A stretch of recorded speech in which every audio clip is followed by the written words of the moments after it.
Alam niyo po ba ang pinakamasayang lugar dito sa mundo? What do you think is the happiest place here on earth? Maaaring yung iba, isasagot nila, Disneyland. Bakit po Disneyland? Dahil napakaraming rides, napakarami mong pwedeng kainin, pasyalan. Yung pong iba, sasagot, casino. Bakit? Siyempre, masaya po na sila ay nakikipagsugalan. Pero pag natatalo, nadidepress naman. Hindi po ba? Ano po sa tingin niyo ang pinakamasayang lugar? Mabibigla po kayo sa sagot. Dahil ang pinakamasayang lugar, napakaliit na bansa. Ang pangalan po, Bhutan. Isa pong maliit na lugar sa pagitan po ng India at ng Tibet. Bakit napakasaya daw po ng mga tao dito sa Bhutan? Dahil po ba marami kang mapapasyalan? Hindi. Dahil po ba napakayaman nila? Hindi napapabayaan yung mga tao? Wala pong mahihirap? Hindi. Dahil ba marami silang pwedeng kainin? Hindi.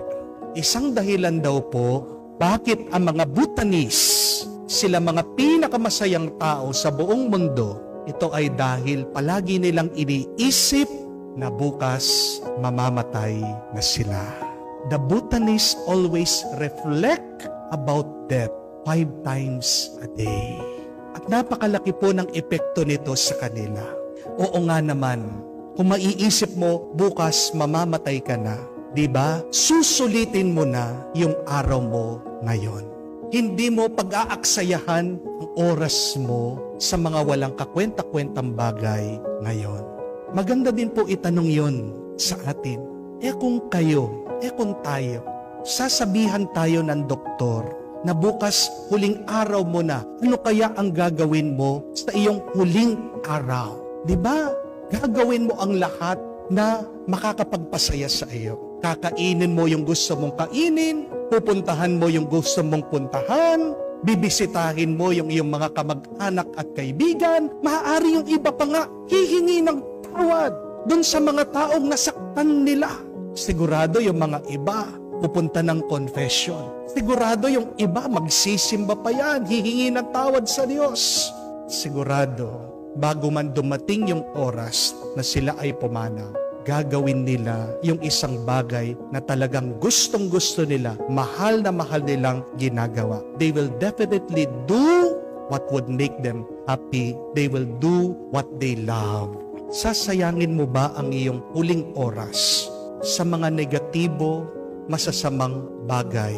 Pag-isipan natin yan, na kung bukas, huling araw mo na, ano pa ba yung halaga ng iyong sakit ng loob dito sa iyong kapitbahay o kamag-anak? Mahalaga pa ba yung galit mo, yung inis mo dyan sa iyong asawa?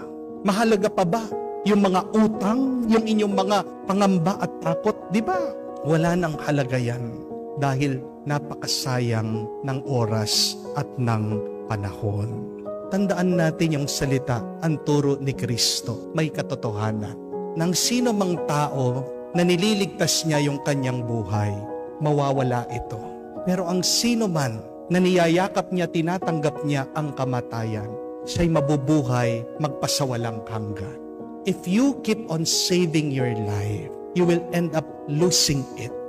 But if you try to accept someday you will die, you will live life to the fullest. Merong mga ibang tao sinasabi, darating din ng araw magiging masaya ako. Kaya nga nagiging miserable sila eh. Di po ba? Kailan ka magiging masaya kung hindi ngayon? Hayaan mo yung bukas. Wala pa yan. Ang mahalaga yung ngayon. Huwag natin hahayaan na matapos ang oras at panahon na lumipas, na hindi tayo naging masaya, na hindi tayo nagmahal, na hindi tayo naging mabuti. Stop saying, one day I will be happy. But start saying, this is the day that I will be happy. Dahil baka nag-iipon ka na ng nag-iipon para sa iyong retirement, hindi mo man mapakinabangan yung iyong mga inipon. Hindi po ba? Kamukha po, ito pong aking minisahan, aking binasbasan. Isang nanay, 1 year na lang po, magre-retire na siya. 59 years old. Hindi man po nakuha na nakapag-retire, nag-enjoy. Bakit? Pumutok po yung ugat. Nagka-aneurysm. Yan po sakit na yan. Hindi natin alam kung sino tatamaan sa atin. Wala pong sintomas yan. Walang indication yan. Bigla-bigla. Dumarating na lang.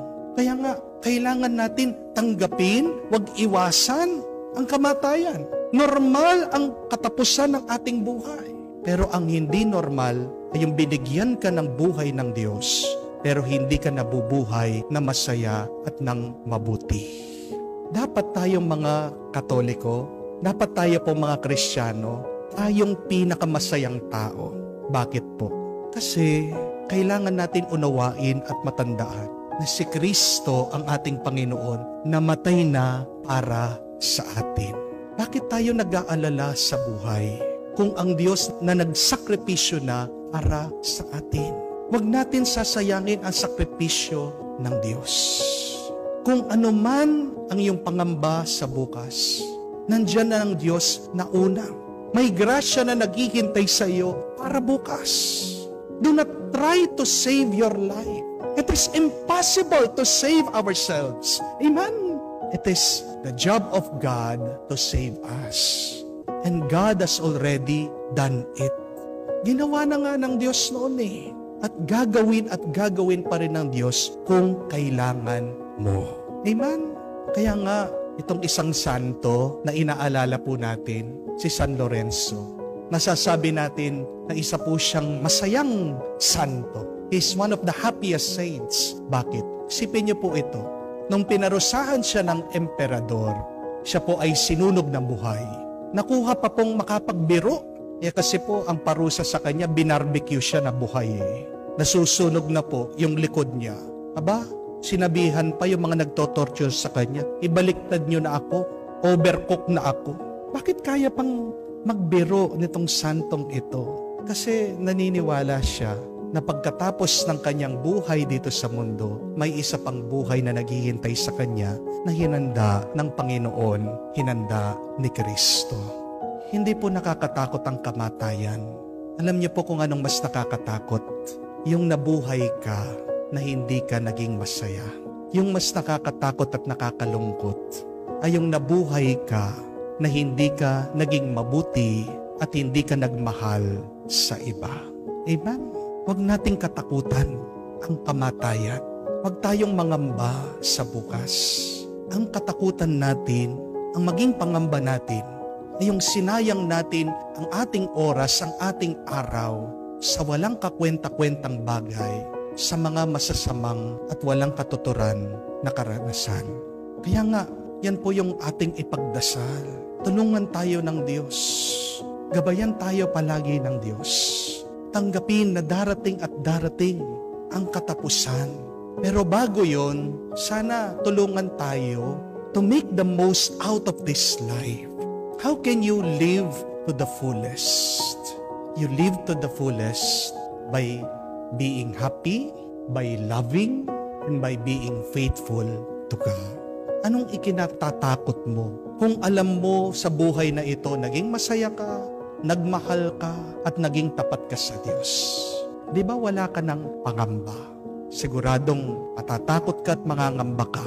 Kung alam mo, kung buhay mo, naging miserable ka, kung alam mo, puno ng galit at lungkot ang iyong buhay, at kung alam mo, hindi ka naging tapat sa Diyos, nabuhay ka sa kasamaan. Mga kapatid, habang may oras, pasalamat ka sa Diyos. Habang ikaw ay may panahon at araw, isang grasya yan ng Diyos binibigay sa iyo para gamitin mo.